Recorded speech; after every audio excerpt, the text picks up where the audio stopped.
So, children, in Matthew chapter 5, verses 11 and 12, Jesus tells these things. Blessed are ye when men shall revile you and persecute you, and shall say all manner of evil against you falsely for my sake. Rejoice and be exceedingly glad, for great is your reward in heaven. For so persecuted they the prophets which were before you. Ever since the time of Satan's fall, he has worked by deception. He misrepresented God in heaven and still misrepresents his motives and actions. And so he also misrepresents the children of God. There was never one who walked among men who was more cruelly slandered than Jesus Christ.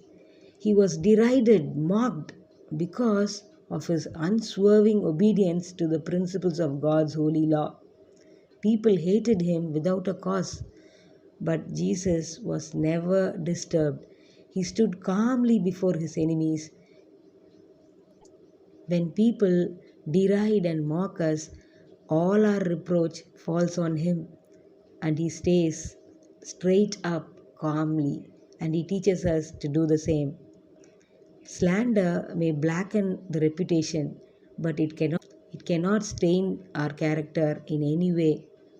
Our character is in God's keeping. So long as we do not consent to sin, there is no power, whether human or satanic, that can bring a stain upon our hearts. A man whose heart is stayed upon God is the same in the hour of his most afflicting trials as he was in prosperity. A man's words, his motives, his actions may all be misrepresented and falsified, but when his heart is stayed on God, he does not mind it. Like Moses, he sees the one who is invisible and he is able to endure. Christ knows all the sufferings of misunderstanding and misrepresentation. His children can afford to wait in calm patience and trust, no matter how much maligned and despised. For nothing is secret that shall not be made manifest. When we trust in God, God will make everything clear one day. Righteous acts will come to light one day. All falsehoods will be revealed as they are one day. So the Lord counsels us to rejoice and be exceeding glad. Abel, the very first Christian of Adam's children, died a martyr. Enoch walked with God, and the world knew him not. Noah was mocked as a fanatic and an alarmist. Yet, through all their affliction, the knowledge of God continually spread abroad. Stephen was stoned to death. The light of heaven that glorified his face, the divine compassion breathed in his dying prayer, were as a sharp arrow of conviction to the bigoted Paul, who stood there near him, persecuting him.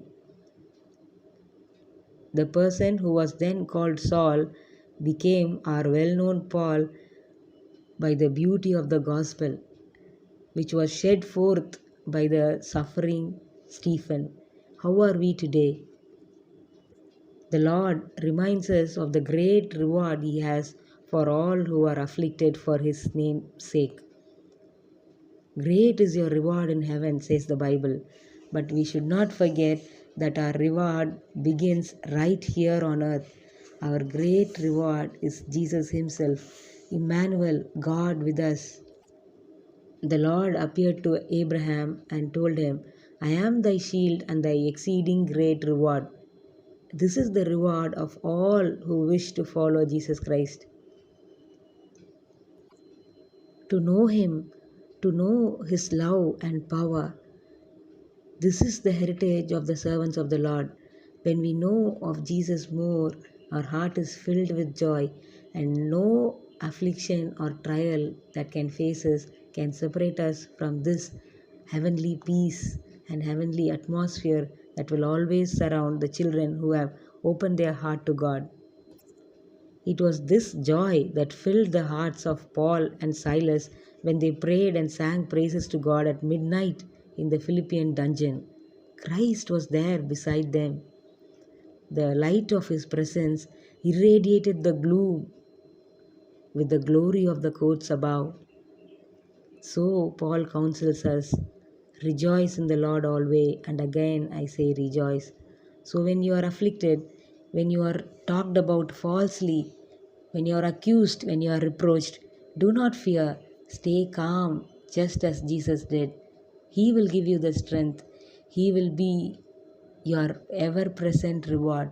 Having Jesus close to us always is the best reward that anyone can have. Be happy always, for great is our reward, our Lord Jesus Christ. Bye.